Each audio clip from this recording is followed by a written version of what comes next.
وتسبحوه بكرة وأصيلا صدق الله العظيم وصدق رسوله النبي الكريم إن الله وملائكته يصلون على النبي يا أيها الذين آمنوا صلوا عليه وسلموا تسليما الصلاة والسلام عليك يا رسول الله وعلى آلك وأصحابك يا حبيبي. سارے دوست درود شریف پڑھیں جی باواز بلائیں. الصلاة والسلام عليك يا نبي الله وعلى آلك وأصحابك يا حبيب الله. حمد و صلاة کے بعد جیسا کہ مجھ سے قبل بھی آپ مفتی صاحب سے عقیدہ ختم نبوت کے تعلق سے گفتگو سماعت کر رہے تھے اور پھر آپ نے ہمارے جو دوست کام کر رہے ہیں اس کام کا جائزہ بھی دیکھا. اللہ تعالی ہم سب کو اخلاص کی توفیق عطا فرمائے اور اس محفل پاک جو اتنی بارونق ہے اللہ اپنی بارگاہ میں قبول فرمائے. بھئی آپ خاموش ہی ہو جائیں چلو کم از کم. پیارے بھائی بولے نا, چپ کر کے چلے کام کر لیں.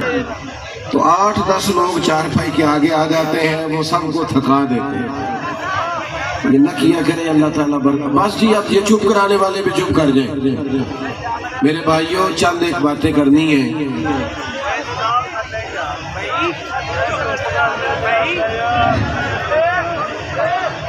اب ان کے لیے دعا کرے اللہ تعالیٰ سمجھ عطا فرمائے. آمین آمین. ان کے لیے دعا کرتے ہیں اللہ کرے یہ تھوڑی دیر چپ کر جائے. آمین تو کہتے ہیں. چلیں جی دعا مانگی ہے انشاءاللہ قبول ہو جائے.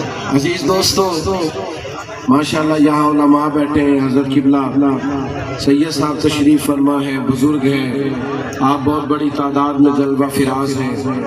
میں نے صرف تھوڑی دیر آپ سے گفتگو کرنی ہے اور گفتگو آپ سے یہ عرض کرنی ہے کہ جس طرح ہمارے ذمے پڑوسیوں کے حقوق ہیں, ماں باپ کے حقوق ہیں, بہن بھائیوں کے حقوق ہیں, بیوی بچوں کے حقوق ہیں, اور وہ سارے اپنا حق جتاتے بھی ہیں, بتاتے بھی ہیں, اور ہمیں چاروں ناچار وہ ادا بھی کرنا پڑتا ہے بلا مثال و بلا تشبیہ.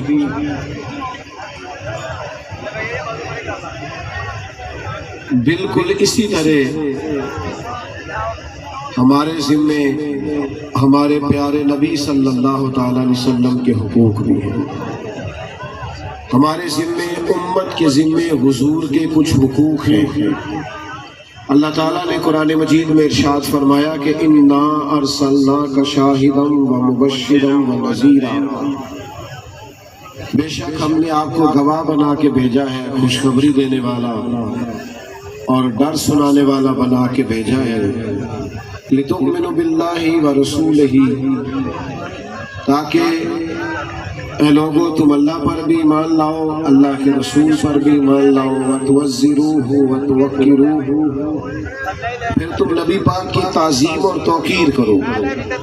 وَتُسَبِّحُوهُ بُكْرَةً وَأَصِيلًا, پھر صبح و شام اللہ کی پاکی بیان کرو. عزیز بھائیوں, پہلا حق نبی پاک علیہ السلام کا امت کے ذمہ یہ ہے کہ امت صدق کے دل سے نبی پاک علیہ السلام کی ہر بات پر ایمان لائے, یقین کامل انشراح صدر حاصل ہو. ہمارے نبی پاک علیہ السلام نے جو ہمارے لیے فرمایا ہے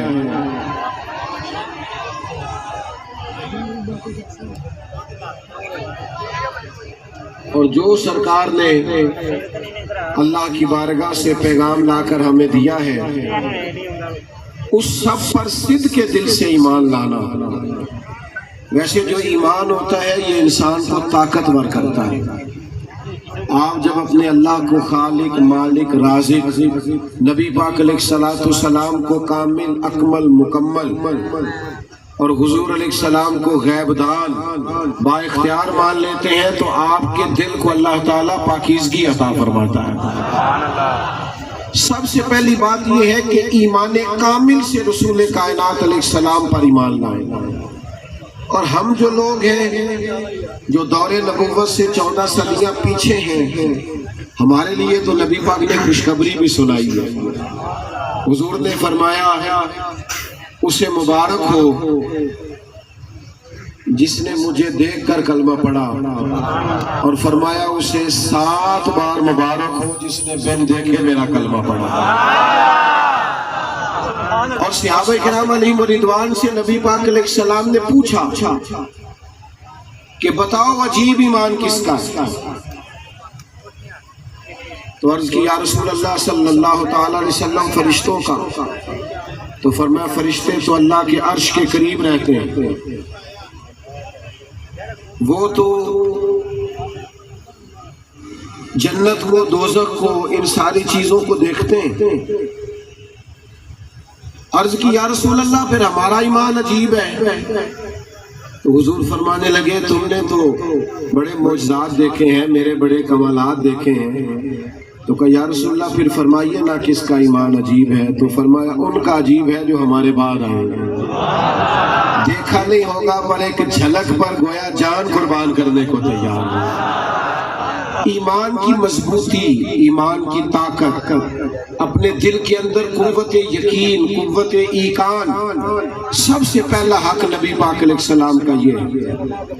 اور پھر اس کے فوراً بعد بیٹا او بھائی پیارے بیٹھ جاؤ یار، آپ لوگوں نے یہ چند ایک دوست ہیں، پتہ نہیں دیکھیں محفل اور میلے میں فرق ہوتا ہے یار، آپ اس کا ادب نہ خراب کریں، آپ تو اتنے پیارے لوگ ہیں۔ اور یہ چند میں ویسے خوش ہو رہا ہوں، یہ دیکھیں اتنا بڑا سارا مجمع کتنے پیار سے بیٹھا ہے، سارے لوگ ہی ٹھیک ہیں، یہ چند لوگوں کے پاس زیادہ پریشانی ہے، ان کے لیے دعا بھی کی ہے کہ اللہ تعالیٰ اطمینان عطا فرمائے تو قبول ہو جائے گی۔ بیٹا یہ شغل والا ماحول نہیں ہے، یہ روحانی ماحول ہے، آپ پیارے لوگ ہیں، چلیں جیسے تیسے بھی آپ آگے ہیں، لیکن یہ نہیں ہوتا۔ اللہ آپ کو برکت دے، سب سے زیادہ ادب ہوتا ہے محفل کا، اس کا آپ خیال فرمائیں، اللہ آپ کو برکت دے، اطمینان سے بیٹھے میرے بھائی۔ اور میں نے انتظامیہ سے بھی کہا تھا کہ اب بول کے کوئی کام نہ کریں، اب خاموشی رکھیں آپ لوگ، تاکہ اللہ رسول کی بات ہو رہی ہے، کہ ہمارا ادب نہیں ہے، اللہ رسول کی بات کا ادب ہے۔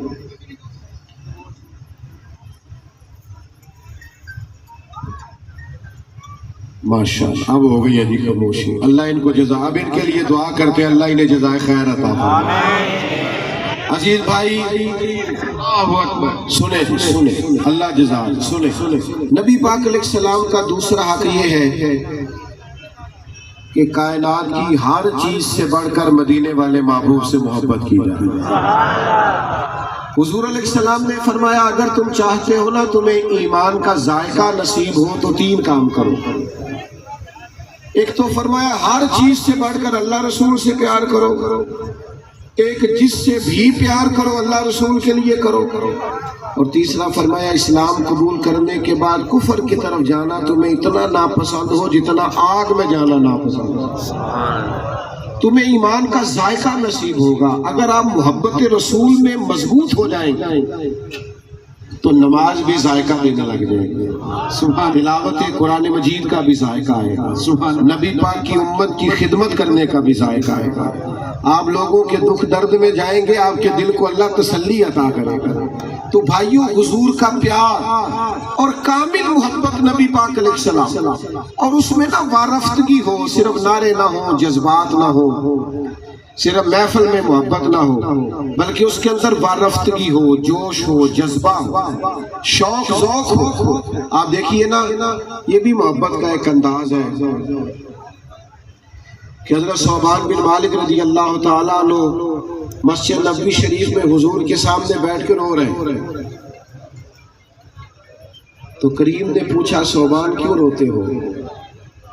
تو عرض کی یا رسول اللہ صلی اللہ تعالیٰ علیہ وسلم جب گھر میں دل نہیں نہ لگتا تو میں آپ کی زیارت کر لیتا ہوں۔ تو اب اس بات نے رلا دیا ہے کہ جنت تو اللہ تعالیٰ آپ کے صدقے عطا کرے گا، لیکن آپ تو ہوں گے اونچے مقام میں نبیوں کے ساتھ۔ تو یا رسول اللہ جنت میں آپ کی زیارت کے بغیر دل کیسے لگے گا؟ یہ ذرا آپ نے محبت کی کیفیت کو سمجھنا ہے۔ میری طرف دیکھیں جی، جب ہم ملک سے باہر جاتے ہیں تو ایک لفظ بولتے ہیں پردیسی جو مجبور بھی ہوتے ہیں بڑے، وہ بھی کہتے ہیں میرا بچوں کے بغیر دل یہ دل نہیں لگتا، یہ محبت کی علامت ہے۔ وہ بڑی مشکل سے گئے ہوتے ہیں پر دل نہیں لگتا، ماں کے بغیر، باپ کے بغیر، اولاد کے بغیر، بہن بھائی کے بغیر رہ نہیں سکتا، لوٹ آتے ہیں، دل نہیں لگتا۔ لوگ بڑی بڑی تکلیف سہتے ہیں پر کہتے ہیں چونکہ دل نہیں لگتا رہ نہیں سکتے۔ اور میرے بھائی صحابی بھی کہہ رہے ہیں دل نہیں لگتا پر یا رسول اللہ آپ کے بغیر نہیں لگتا۔ اور یہ قلبی کیفیت ہے، جب کوئی اداس ہو جاتا ہے تو سیانے لوگ ہم نے روتے دیکھے، لیکن شرط یہ ہے کہ قلب پر، دل پر وارد ہو یہ چیز۔ یا رسول اللہ دل نہیں لگے گا تو کیا کریں گے؟ تو اللہ تعالیٰ نے قرآن مجید نازل کر دیا، فرمایا جو رب رسول کی اطاعت کریں گے نا انہیں اللہ تعالیٰ نبیوں، صدیقوں، شہیدوں اور صالحین کے ساتھ ہی جگہ عطا فرما دے گا۔ نبی پاک سے کامل محبت کریں، رات کو اکیلے میں بیٹھ کے نعت سنا کریں، تنہائی میں آپ اپنے موبائل پر نعت لگائیں، آپ اکیلے ہوں، اور جب آپ یہ نعت سنیں گے نا بار بار، بڑی امید ہے سرکار قدموں میں بلائیں گے، کرم کی جب نظر ہوگی مدینے ہم بھی جائیں گے، اور اگر جانا مدینے میں ہوا ہم غم کے ماروں کا تو مکینے گنبد خضرا کو حال دل سنائیں گے۔ اگر آپ تنہائی میں یہ نعت پڑھیں گے تو انشاءاللہ خواب میں بھی مدینہ نظر آئے گا، کیونکہ جو کام بندہ کرتے ہوئے سوچا ہے وہی خواب میں نظر آتا ہے۔ تو نبی پاک سے جب کامل پیار کرو گے ایمان کا ذائقہ ملے گا۔ اور تیسری بات یہ ہے کہ ہر چیز سے بڑھ کر نبی پاک کی تعظیم کرنی ہے۔ یہ جو بے ادب ہے نا، بے ادب جنہیں نام نہیں لینا آتا، ان لوگوں کے پاس نہیں بیٹھنا جنہیں حضور کا نام تک نہیں صحیح لینا آتا۔ حضور کی تعظیم کرنی ہے، توقیر کرنی ہے۔ جملے ادب والے صحابہ نا ایمرجنسی میں بھی نبی پاک کا ادب نہیں بولتے تھے، ایمرجنسی میں ادب نہیں یاد رہتے۔ یہاں میرے اگر خدا نخواستہ شملے کو، امامے کو آگ لگ جائے تو آپ کیا یہ کہیں گے مفکر اسلام، پیر طریقہ، تو میرے بھائی نے تو میری اوقات سے بڑھ کر میرے لیے جملے بول دیے، میں پریشان تھا کہ میں کہاں اپنے آپ کو ڈھونڈوں گا، میں کہاں اور یہ جملے کہاں۔ تو وہ اب شملے کو، پگڑی کو آگ لگی ہے تو کیا آپ اس میں کہیں گے پیر طریقہ، رہبر شریعت، مفکر اسلام، خطیب؟ اتنی دیر میں دل کرے آگ سارا کام کر جائے۔ ایمرجنسی میں ادب یاد نہیں رہتا، بلکہ اگر آگ لگ گئی خدا نہ خواستہ کپڑے کو تو فوراً میرا بھائی کہے گا آگ آگ آگ، آپ کے شملے کو آگ لگ گئی، فوراً پکارا جائے گا۔ لیکن صحابہ ایمرجنسی میں بھی نبی پاک کا ادب۔ حضرت ابوبکر صدیق کے مقدس پیر کو سانپ نے ڈس لیا ہے غار ثور میں، اور اتنا سخت اس نے ڈسا ہے کہ زہر پھیلا ہے اور آنکھوں سے آنسو نکل آئے۔ تو وہ ساڑھے پنجابی جو تے کہندے نے سانپ دی دہشت ہی بڑی ہوندی ہے۔ اب وہ سانپ نے ڈس لیا ہے جناب صدیق اکبر کے پیر کو۔ حضور نے فرمایا کیا ہوا؟ تو حضرت صدیق اکبر رضی اللہ تعالیٰ عنہ نے فوراً نہیں کہا سانپ سانپ سانپ، یہ نہیں کہا، بلکہ کیا عرض کرتے ہیں، کیا انداز ہے، سانپ نے ڈسا ہے، ذرا سوچنا، سانپ یہاں چھپکلی آ جائے تو شاید بہت سارے لوگ اٹھ کے دوڑ پڑے، سانپ نے پیر پہ ڈس لیا۔ حضور نے فرمایا کیا ہوا؟ تو انداز کیا ہے گفتگو کا؟ عرض کرنے لگے فدا کا ابی و امی یا رسول اللہ، حضور میری ماں بھی قربان ہو، میرا باپ بھی قربان ہو، میرے پیر کو سانپ نے ذرا ڈس لیا۔ اس زمانے، اس ماحول میں بھی ادب بھولے، جذبات میں بھی کبھی آداب نہ بھولے۔ یہ جو ہمارا مذہبی سٹیج ہوتا ہے نا، اس میں بھی بعضوں کا لوگ جذباتی باتیں کرتے ہیں میری طرح کے، تو بعض ایسی باتیں بھی کرتے ہیں جو اس منبر کے منصب کے مطابق نہیں ہوتی۔ آپ کو یہاں بھی یہاں بھی آداب، حضور کا ادب ہر جگہ ہے، احترام ہر جگہ ہے۔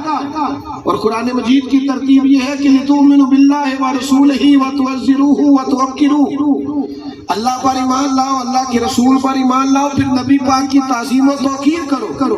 وَتُسَبِّحُوهُ بُكْرَةً وَأَصِيلًا، پھر صبح و شام اللہ کی پاکیزگی بیان کرنا۔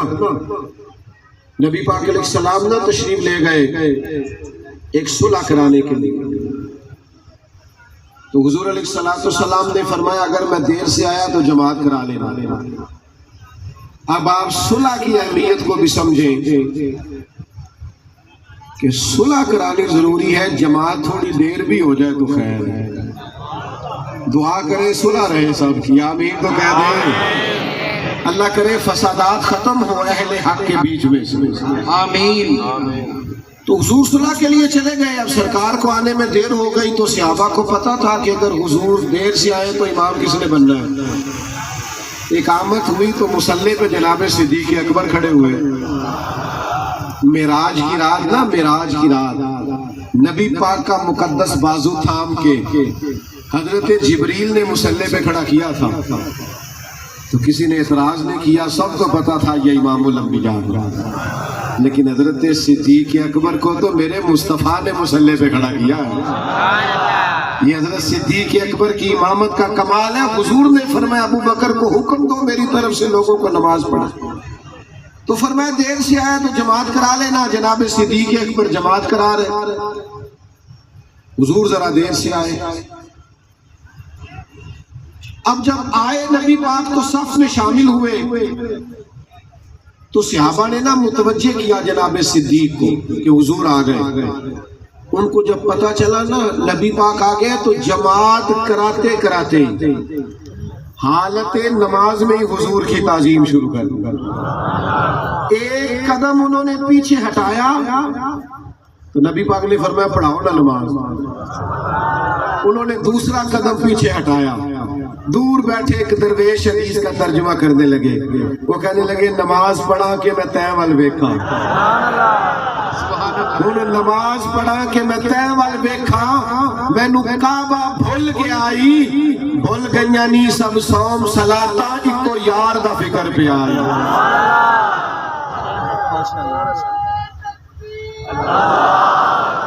ماشاءاللہ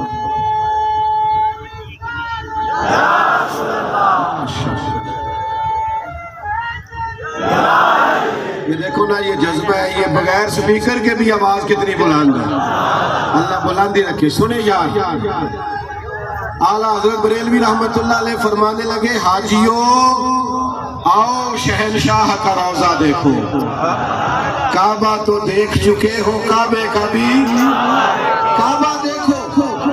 نماز حضور آگے کھڑے ہو گئے، نماز پڑھائی اور نماز مکمل کر کے میرے کریم نے فرمایا ابو بکر جب میں نے جو کہا تھا تو جماعت کرائی کیوں نہیں؟ کہ یا رسول اللہ ابو قحافہ کے بیٹے کی اتنی جرت بھی نہیں کہ نبی پاک کی امامت کرائے۔ تو حضور کا ادب، تعظیم، توقیر بڑا ضروری کام ہے، یاد رکھنا۔ اور چوتھی بات، حضور کا ہر حکم ماننا امت کے لیے ضروری ہے۔ واجب ہے امت پر کہ نبی پاک کا ہر حکم مانے۔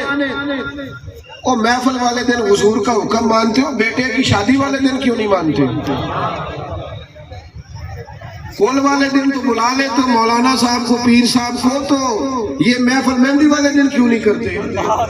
وہ حاجی صاحب کہہ رہے میں نہیں پتا، میں ڈیرے تے سا انج نہ کرو، تسی بڑے حاجی ہو، نمازی ہو، حج بھی کیتی جاندے ہو تے لہو بھی پیتی جاندے ہو، کھو کے مال یتیماں دا تے بھیج مسیتی جاندے ہو، پھٹ دلاں دے سیندے نہیں تے ٹوپیاں سیتی جاندے ہو، نفس تے چھری پھیر دے نہیں تے دمبے کیتی جاندے ہو، اور فرد پلائی بیٹھے ہو تے نفلہ نیتی جاندے ہو، اور دسو تے سی بلے شانو ایک ہی کیتی جاندے ہو۔ شہیدوں کی اہمیت کو سمجھے، شریعت ہر جگہ شریعت ہے، دین ہر جگہ دین ہے۔ آپ اتنی بڑی تعداد میں جلوہ فرما ہے، میں عرض کروں گا نبی پاک کا کوئی حکم جب ہم تک پہنچ جائے تو پھر ہم نے برادری نہیں دیکھنی، پھر ہم نے قبیلہ، یہ داڑھی کا کوئی وزن ہوتا ہے ویسے؟ رکھنے کیوں نہیں؟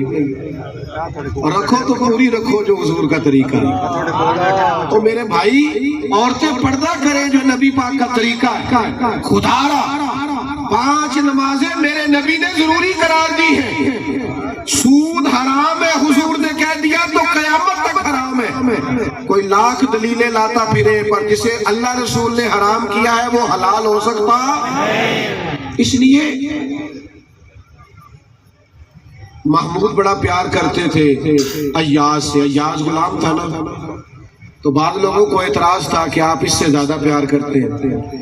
تو محمود نے ایک دن سوچا کہ تجربہ نہ کرا دے لوگوں کو پیار زیادہ کیوں کرتے ہیں، تجربہ نہ کرا دے۔ ایک ہیرا اس نے رکھا اپنے پاس اور وہ جو سیاڑے سیاڑے بندے سارے کھڑے تھے نا ان کو بلایا، ایاز کو آخر میں بلایا، ایک کو بلایا کہا یہ ہیرا تو توڑ دو، میری طرف دیکھنا یار، میری طرف دیکھو، ہیرا تو توڑ دو۔ تو وہ کہنے لگا بادشاہ اتنا قیمتی ہیرا ہے توڑوا کے کیا کرو گے، چھوڑو۔ بادشاہ کہنے لگا نہیں تم بندے سے اڑے ہو، تم جا کے بیٹھ جاؤ۔ ایک دوسرے کو بلا ہیرا توڑ دو، کہنے لگا اتنا قیمتی ہیرا ہے توڑوا کے کیا کریں گے۔ وہ سارے سیانے مشورہ دے کے چلے گئے۔ آخر میں محمود نے ایاز کو بلایا اور بلا کے کہا یہ ہیرا توڑ دو۔ اس نے 1 منٹ نہیں لگایا، ہتھوڑی ماری توڑ دیا۔ تو بادشاہ کہنے لگا اتنے لوگ جو مجھے مشورہ دے رہے تھے کہ ہیرا نہ توڑوا تو نے کو توڑ دیا ہے، تجھے نہیں پتا قیمتی ہے۔ تو ایاز کہنے لگا بادشاہ میں نے زندگی میں طے کیا ہے جو چیز ٹوٹتی ہے ٹوٹ جائے، تیرا حکم نہیں ٹوٹنا چاہیے۔ ٹوٹ جائے کائنات کی ہر چیز پر، تیرا حکم نہ ٹوٹے، یہ میں نے طے کر لیا۔ صحابہ نے طے کر لیا تھا کہ جو مرضی ہو جائے نبی پاک کا حکم۔ حضور نہ جمعہ پڑھا رہے تھے، یہ جیسے ابھی ہم نے کافی گزارش نہیں کی دوستوں سے بیٹھ جاؤ بیٹھ جاؤ بیٹھ جاؤ، تو سرکار جمعہ پڑھا رہے تھے تو خطبہ دیتے دیتے نہ جمعہ پڑھاتے نبی پاک علیہ السلام نے ایک صحابی سے فرمایا بیٹھ جاؤ۔ اب ایک صحابی قبیلہ بنو غنم میں تھے، ان کے کان میں آواز گئی بیٹھ جاؤ، کیونکہ نبی پاک نے کسی کا نام نہیں لیا، ان کے کان میں آواز گئی، وہ بنو غنم میں بیٹھ گئے۔ ایک ابھی مسجد کے دروازے پہ تھے، جب کہا بیٹھ جاؤ تو وہ وہیں بیٹھ گئے۔ ایک کسی کونے میں تھے، گلی میں تھے، ان سے کہا بیٹھ جاؤ تو وہ وہیں بیٹھ گئے۔ جمعہ مکمل ہوا تو نبی پاک علیہ السلام نے فرمایا آپ کہاں تھے، آپ کہاں تھے، آپ کہاں تھے؟ یا رسول اللہ آپ نے کہا بیٹھ جاؤ، میں بیٹھ گیا۔ تو کریم فرمانے لگے نہ آپ سے کہا، نہ آپ سے کہا، نہ آپ سے کہا، میں نے تو ان سے کہا تھا۔ تو صحابہ عرض کرنے لگے حضور آپ نے نام تو نہیں نہ لیا، سانو تے قید سجن دا گہنا ہے، سانو نہ قید سجن دا گہنا ہے، وہ جنج رکھے سونج رہنا ہے۔ یا رسول اللہ آپ کا حکم تھا لہذا بیٹھ گئے۔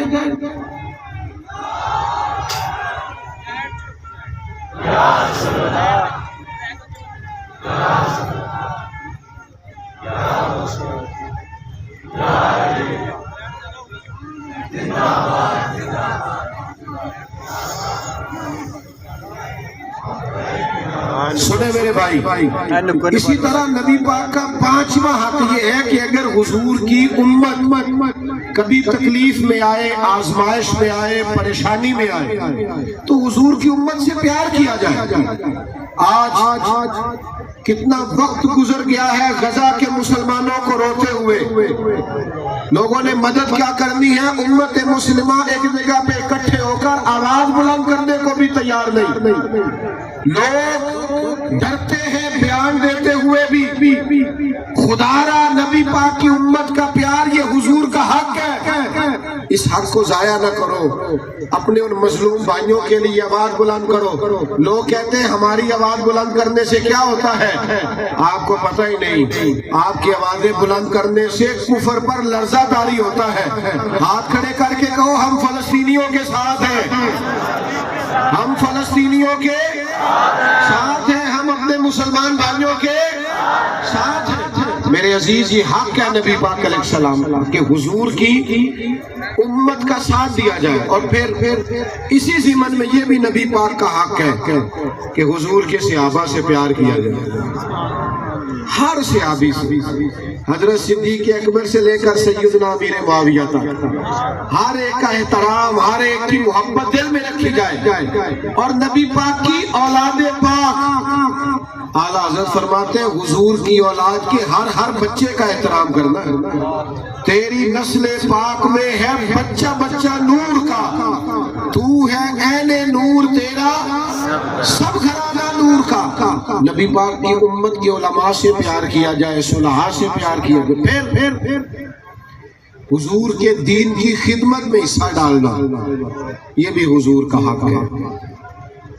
ہم نہ سارے کاموں کے لیے جدید ذرائع اختیار کرتے ہیں، بھائی ان کو چپ کرانے والے آپ چپ کر جائیں، ان کو کچھ نہ کہ چھوڑ دیں، پیارے بھائی آپ چھوڑ دیں، بس خاموش ہو جائیں، اللہ تعالیٰ ان کو جزا دے۔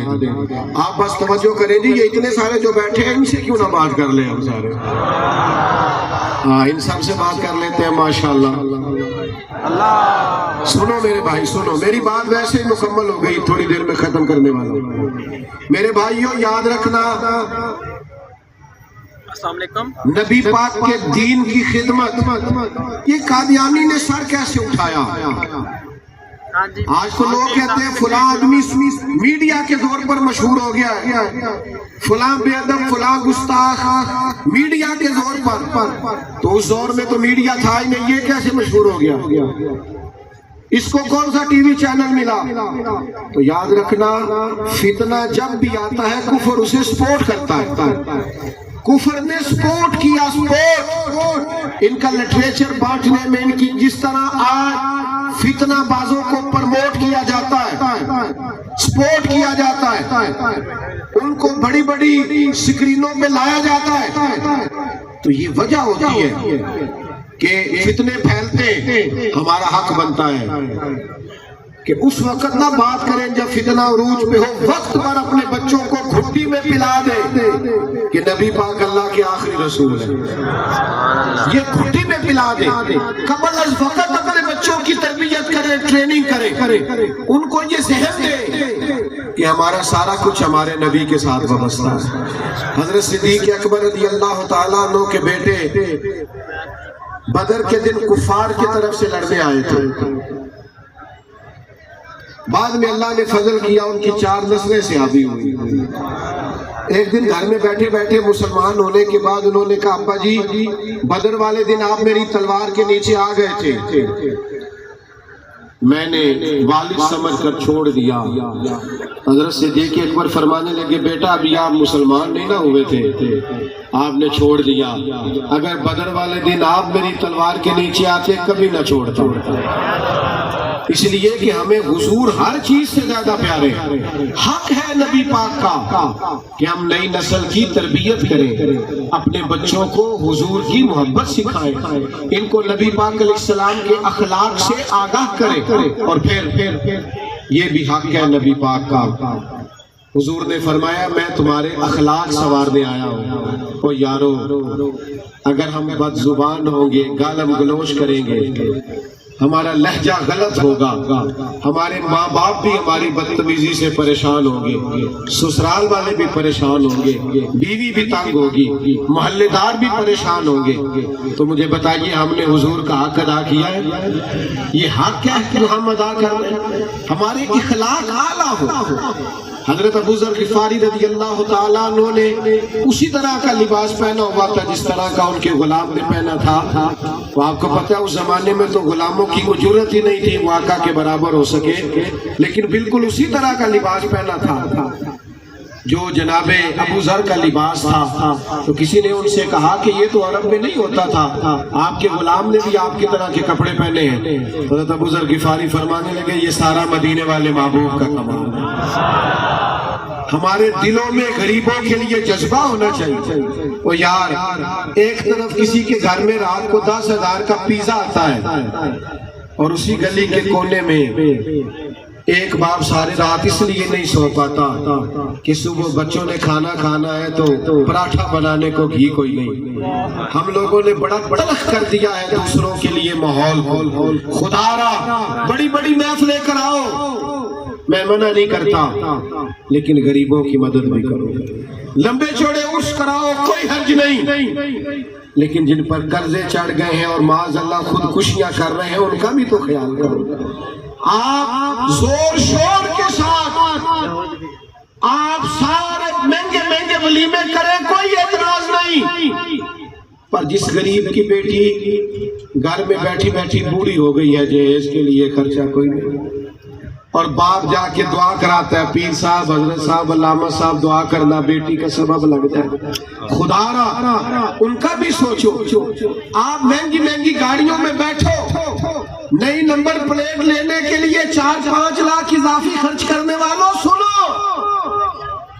کچھ پتر ایسے بھی ہیں جو ماں کا جنازہ نہیں پڑھ سکے اس لیے کہ پردیس سے چھٹی نہیں ملی، جو باپ کے جنازے میں نہیں آ سکے، غربت ہے، چھٹی نہیں ملی وہاں سے. خدا را ضروریات تک رہو، خواہشات سے بچو.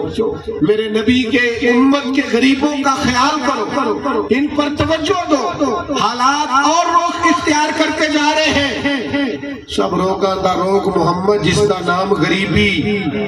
کانڈ بلا کے لنگ جان دینی دوست یار قریبی. اور ہمیں وہ لفظ کیوں یاد نہیں کہ غربت آدمی کو کفر تک لے جاتی ہے، بھوک آدمی کو کفر تک لے جاتی ہے. ہم اگر اپنے لوگوں کا خیال نہیں کریں گے، ان کے معاشی مسئلے حل نہیں کریں گے، ان کی روزی روٹی کا خیال نہیں کریں گے تو کافر ہمارے لوگوں کو خریدیں گے. خدا را ایک دوسرے کا خیال کرو. میرے عزیزوں، میں غریبوں سے بھی کہوں گا، امیروں کی طرف دیکھنا چھوڑ دو، رب رسول کی طرف دیکھنا شروع کرو.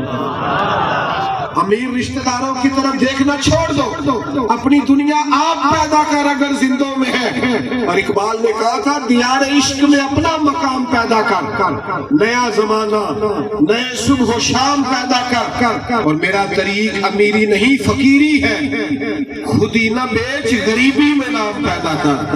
اپنے مزاج کو جواں فکر کرے. آپ یہ حق ہے نبی پاک کی امت کا، اور دوسروں کو سٹینڈ کرنے کی کوشش کریں. صرف لوگوں کو خیرات نہ دیں، کوشش کریں وہ مالی طور پر مضبوط ہو جائیں. ان کے اندر حضرت عمر بن عبدالعزیز کے زمانے میں لوگ ڈھونڈتے تھے، کوئی زکوٰۃ لینے والا نہیں ملتا تھا. ایک شخص ملا جسے زکوٰۃ لگتی تھی، لوگوں نے اتنی زکوٰۃ دی. حضرت عمر بن عبدالعزیز نے اسے کہا کاروبار شروع کر، تیرے پاس پیسہ آیا. اگلے سال اس بندے نے خود زکوٰۃ دینی شروع کر دی. خود زکوٰۃ دے. ہم نہ مدد کرتے ہیں، بازو نہیں تھامتے، بازو تھامے، پیار کریں. مجھے تھوڑی سختی کرنی پڑی دوستوں پر، اس کے لیے میں معذرت خواہ ہوں، میرا دل کبھی نہیں کیا، لیکن آپ کی اتنی بڑی بزم، یہ سجانے والے بھی بڑے قابل تعریف ہیں، پر اتنی بڑی تعداد میں آپ کے آنے کا بھی جواب نہیں. میں نے بڑے بڑے مجمع دیکھے ہیں زندگی میں، تو میں اکثر کہا کرتا ہوں کہ بلانے والوں کی بھی بڑی بات ہے، پر آنے والے، اب دیکھیں نا ہم کرسیوں میں بیٹھے ہیں اور دیر سے آئے ہیں اور جلدی چلے جائیں گے. آپ بڑے لوگ ہیں، شروع سے بیٹھے ہیں، اینڈ تک بیٹھیں گے. ایک شخص جس کی فوٹو نہیں آئی، جس نے موبائل نہیں چلایا، جس نے سٹیٹس نہیں لگایا، جسے کیمرے کی آنکھ نے نہیں نہ دیکھا، رب رسول نے اسے بھی دیکھا. اور وہ زیادہ قابل احترام ہے جنہیں اللہ رسول نے دیکھا ہے. میں دعا کرتا ہوں اللہ تعالی ہماری حاضری کو قبول فرمائے. وما علینا الا البلاغ.